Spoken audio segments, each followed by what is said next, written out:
ओम नमो भगवते वासुदेवाय. ओम महालक्ष्मी नमः. भगवान विष्णूंच्या माता लक्ष्मीच्या कृपेने तुमच्या सर्व इच्छा मनोकामना पूर्ण हो. नमस्कार मंडळी. तर आज आहे निर्जला एकादशी आणि या निर्जला एकादशीला अनन्यसाधारण महत्त्व आहे. आज मी तुम्हाला निर्जला एकादशीची व्रतकथा सांगणार आहे. ही कथा ऐकल्यामुळे आपल्या आयुष्यातील दुःख, दारिद्र्य, गरिबी ही दूर होत असते आणि घरामध्ये सुख, शांती, समृद्धी येते. त्यामुळे व्हिडिओ स्किप न करता शेवटपर्यंत जरूर बघा. चॅनलवरती नवीन असाल तर चॅनल लाईक करा आणि सबस्क्राईब देखील करा. तसेच कमेंटमध्ये ओम नमो भगवते वासुदेवाय किंवा जय हरी पांडुरंग लिहायला विसरू नका, जेणेकरून आपल्याला देखील भगवान विष्णूंचा पांडुरंगाचा आशीर्वाद नक्कीच प्राप्त होईल. जे भक्त वर्षातील सर्व एकादशी व्रत ठेवू शकत नाही त्यांनी निर्जला एकादशीचे व्रत केले पाहिजे, कारण हे व्रत ठेवून इतर सर्व एकादशी केल्यासारखं पुण्य प्राप्त होतं. आता आपण निर्जला एकादशीची व्रतकथा बघूया. भीमसेन व्यासजींना म्हणतात की हे पितामह, बंधू युधिष्ठिर, आई कुंती, द्रौपदी, अर्जुन, नकुल आणि सहदेव इत्यादी सर्वजण एकादशीचे व्रत ठेवण्यास सांगतात. परंतु महाराज, मी त्यांना सांगतो की मी ईश्वराची आपल्या सामर्थ्याप्रमाणे उपासना करू शकतो, पण उपाशी राहू शकत नाही. यावर व्यासजी म्हणतात की हे भीमसेन, जर आपण नरकाला वाईट आणि स्वर्गाला चांगले मानत असाल तर प्रत्येक महिन्याच्या दोन्ही एकादशींना अन्न खाऊ नये. भीम म्हणतात की हे पितामह, मी तर आधीच कबुली दिली आहे की मी भूक सहन करू शकत नाही. जर वर्षात एकच उपवास असेल तर मी ते ठेवू शकतो, कारण माझ्या पोटात रुक नावाची आग आहे, म्हणून मी खाल्ल्याशिवाय जगू शकत नाही. अन्न खाल्ल्याने ती शांत होते, म्हणून संपूर्ण उपवास केला तरी सुद्धा एकाच वेळेस अन्नाशिवाय राहणे अवघड आहे. म्हणूनच तुम्ही मला इतका उपवास सांगा जो वर्षातून एकदाच केला पाहिजे आणि मला स्वर्ग मिळू शकेल.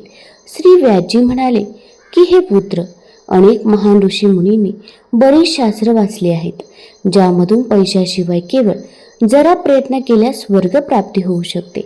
याच प्रकारे धर्मग्रंथात दोन्ही बाजूंच्या एकादशीचे व्रत तारण्यासाठी ठेवले होते. व्यासजींचे बोलणे ऐकून भीमसेन नरकात जाण्याच्या नावाने घाबरून कापू लागले आणि म्हणाले की आता मी काय करावे? मी एका महिन्यात 2 उपवास करू शकत नाही. होय, मी वर्षात 1 उपवास करण्याचा प्रयत्न करू शकतो. म्हणूनच वर्षामध्ये 1 दिवस उपवास करून मला मुक्त केले जाऊ शकते, तर मग मला असा उपवास सांगा.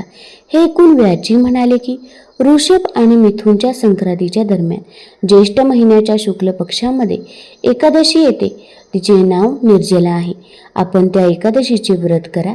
या एकादशीच्या उपवासात अंघोळ आणि आचमन या व्यतिरिक्त जल वर्जित आहे. आचमनामध्ये 6 महिन्यांपेक्षा जास्त काळापूर्वी पाणी नसावे, अन्यथा ते पिण्यासारखे होत. या दिवशी कोणी भोजन घेऊ नये, कारण अन्न खाण्याने उपवास खंडित होतो. एकादशीला सूर्योदयापासून द्वादशीच्या सूर्योदयापर्यंत पाणी न घेतल्यास सर्व एकादशीच्या व्रताचं फळ मिळतं. द्वादशीला सूर्योदय होण्यापूर्वी उठणे, स्नान इत्यादी करून ब्राह्मणांना देणगी द्यावी. यानंतर भुकेलेला आणि सत्पात्र ब्राह्मणांना भोजन दिल्यानंतर आपण पुन्हा अन्न खावे. त्याचे फळ 1 वर्षाच्या संपूर्ण एकादशीला समान असते. व्यासजी म्हणाले की हे भीमसेन, देवाने स्वतः मला हे सांगितलं आहे. या एकादशीची गुणवत्ता सर्व तीर्थक्षेत्रे आणि देणग्यांपेक्षा श्रेष्ठ आहे. फक्त 1 दिवस निर्जल राहून माणूस पापांपासून मुक्त होतो. जे लोक निर्जला एकादशीचे व्रत करतात, मृत्यूच्या वेळी यमराज नव्हे तर स्वयं देवदूत त्यांना पुष्पक विमानात बसवून स्वर्गात घेऊन जातात. म्हणून निर्जला एकादशीचं व्रत जगातील सर्वोत्तम आहे. म्हणून हा उपवास परिश्रमपूर्वक केला पाहिजे. त्या दिवशी ओम नमो भगवते वासुदेवाय, ओम नमो भगवते वासुदेवाय या मंत्राचा जप करावा आणि गाय दान करावे. अशा प्रकारे भीमसेन यांनी व्यासजींच्या आदेशानुसार हे व्रत केले. म्हणून या एकादशीला भीमसेनी किंवा पांडव एकादशी देखील म्हणतात. निर्जला उपवास करण्यापूर्वी देवाला प्रार्थना करावी की हे प्रभू, आज मी निर्जला व्रत ठेवत आहे. दुसऱ्या दिवशी मला भोजन मिळेल. मी हा उपवास भक्तीने पाळेन, म्हणून तुमच्या कृपेने माझे सर्व पाप नष्ट होतील. या दिवशी पाण्याने भरलेला घडा कापडाने झाकून सोन्यासह दान करावा असे देखील सांगितले जाते. जे लोक या उपोषणाचे पालन करतात त्यांना कोट्यावधी क्षण सोन्याचं दान केल्याचं फळ मिळतं आणि जे या दिवशी यज्ञाधिक करतात त्यांना मिळणाऱ्या फळाचे वर्णन करताच येऊ शकत नाही. या एकादशीला उपवास केल्याने विष्णू लोक प्राप्त होतो. निर्जला एकादशीचे व्रत ठेवणारा जरी ब्रह्महत्यारा असो, मद्यपान करत असो, चोरी करत असो किंवा गुरुशी वैर करत असो, परंतु या व्रताच्या परिणामामुळे तो स्वर्गात जातो. हे कुंतीपुत्र, जे पुरुष किंवा स्त्री श्रद्धापूर्वक हे व्रत करतात त्यांनी हे कार्य केलं पाहिजे. प्रथम भगवान पूजन, नंतर गोदान, ब्राह्मणांना मिष्टान्न व दक्षिणा आणि पाण्याने भरलेला कलश दान करावा. निर्जला एकादशीला अन्न, वस्त्र, जोडे इत्यादींचे देखील दान करू शकता. भक्तिभावाने कथा करणाऱ्यांना निश्चित स्वर्गप्राप्ती होते. वर्षभर एकादशीचा उत्तम लाभ देणारी ही सर्वोत्कृष्ट निर्जला एकादशी पांडव एकादशी किंवा भीमसेनी एकादशी म्हणून ओळखली जाते. आता या एकादशीची अशीच एक फळ देणारी कथा आपण बघणार आहोत. एकदा कमेंटमध्ये रामकृष्ण हरी किंवा ओम नमो भगवते वासुदेवाय जरूर लिहा. आता अगदी तुम्हाला या एकादशीचे व्रत करणे शक्य नसेल तर आपण पूजा सेवा केली तरी पण चालेल. सखाराम खूप दिवसांपासून तापाने आजारी होता. मात्र आज सकाळी त्याने उठून केळी आपल्या गाडीवरती विकण्यासाठी घेतली. ती हातगाडी घेऊन तो ते विकण्यासाठी बाजारात जाऊ लागला. इतक्यात त्याच्या पत्नीने त्याला आवाज दिला. ती म्हणाली, तुमची तब्येत इतकी खराब आहे, त्यामुळे तुम्ही इतक्या उन्हामध्ये हे केळी विकायला कसे जाऊ शकता? तेव्हा सखाराम म्हणाला, मोठ्या मुश्किल हरीकडून मी हे थोडं केळ उधारीवरती घेतलेलं आहे. आज निर्जला एकादशी आहे. लक्ष्मीनारायण यांच्या कृपेने जर का हे सर्व विकले गेले तर आपल्या घराचे निदान भाडे आणि त्याच्या केळांची उधारी तरी मला चुकवता येईल. मी झाडाच्या सावलीखाली गाडी लावीन. तू चिंता करू नकोस. तू पूजेची तयारी करून ठेव. मी येताना पूजेचं सर्व सामान घेऊन येतो. सखाराम केळ्यांची गाडी घेऊन बाजाराकडे निघाला. दरवर्षी सखाराम आणि त्याची पत्नी निर्जला एकादशीचं व्रत करत असत. त्यांना श्री नारायण आणि माता लक्ष्मीवरती खूप विश्वास होता. ते नेहमी त्यांची भक्तिभावाने पूजा करत असत.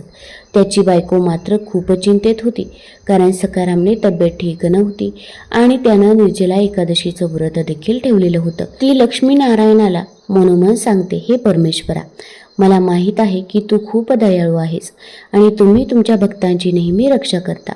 आज निर्जला एकादशीचा शुभ दिवस आहे, म्हणून मी तुम्हाला प्रार्थना करते की तुमची कृपा नेहमी आमच्यावरती असू द्या. तुमचा आशीर्वाद नेहमी आमच्यासोबत असू द्या. त्याची बायको मनोमन सतत ही प्रार्थना करत होती आणि सखाराम मात्र आपली केळी विकली जावी म्हणून प्रत्येक गल्लीतून फिरत होता. म्हणतात ना की देव आपल्याला त्याच भक्तांची नेहमी जास्त परीक्षा घेतो, जे निस्वार्थ भावानं देवाची नेहमी प्रार्थना करत असतात. मात्र लक्ष्मी आणि विष्णुदेव आज निर्जला एकादशी निमित्त वैकुंठातून पृथ्वी लोकांवरती भ्रमण करण्यासाठी येतात. त्यांची नजर सखारामवरती पडते. सखाराम इतक्या कडकडीत उन्हामध्ये उपाशी तापाशी आपल्या केळ्याची गाडी घेऊन फिरत होता. आजारी असल्यामुळे तो एका ठिकाणी थकून झाडाखाली बसला. तेव्हा लक्ष्मीनारायण यांनी एका वृद्ध दाम्पत्याचे रूप घेतले आणि सखाराम जवळ पोहोचले. सखाराम मनोमन विचार करत होता, इतकं कडाक्याचं ऊन आहे, पण अजूनपर्यंत माझं काही विकलं गेलं नाही. कदाचित मला संध्याकाळपर्यंत हे विकण्यासाठी वाट बघावी लागेल.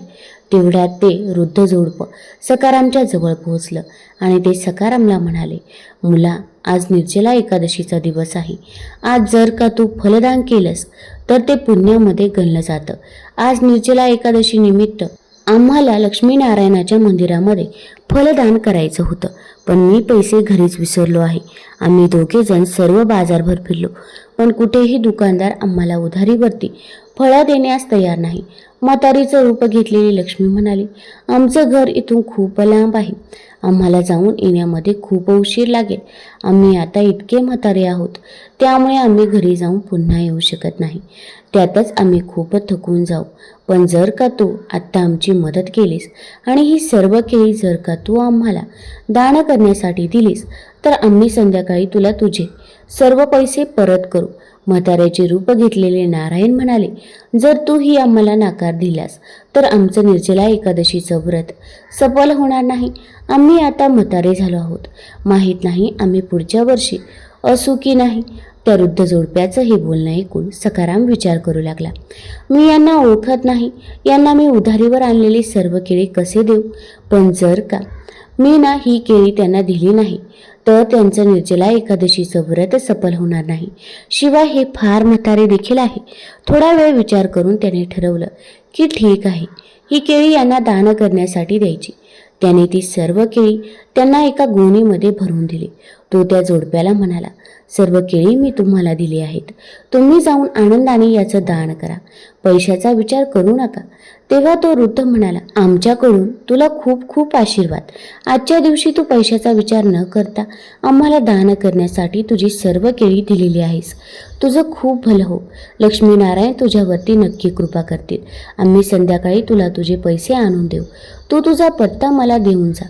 सखारामनं त्यांना आपला पत्ता सांगितला.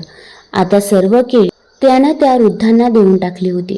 त्याच्याकडे विकण्यासाठी काहीच नव्हतं. तो सरळ घरी आला. त्याने सर्व कथा आपल्या पत्नीला सांगितली. तेव्हा ती थोडंसं वैतागून म्हणाली, तुम्ही असं कसं केलं?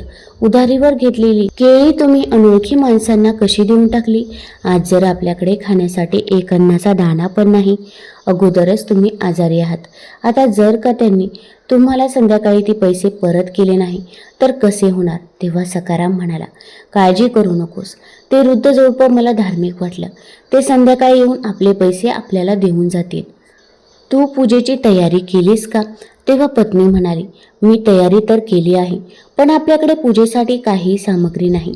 आज आपल्याला अशीच पूजा करावी लागेल.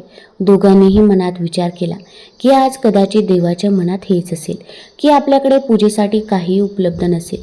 ही आपली परीक्षाच आहे. दोघेही पूजेसाठी बसले. त्यांनी लक्ष्मीनारायण जपाची सुरुवात केली आणि तितक्यात दार वाजले. त्याच्या पत्नीने जाऊन दरवाजा खोलला तर समोर ते वृद्ध जोडपं उभं होतं. ती म्हातारी म्हणाली, आम्ही तुझं घर शोधत शोधत आलो. तू दिलेली सर्व केळी आम्ही मंदिरामध्ये दान केले, पण आजच्या युगामध्ये तुझ्यासारखे लोक मिळणं फार कठीण आहे. आमच्यावरती विश्वास ठेवून आम्हाला सर्व फळं देऊन टाकलीस. बरं किती पैसे झाले त्या सर्व फळांचे? तेव्हा सखारामची पत्नी म्हणाली, अगोदर तुम्ही आत या.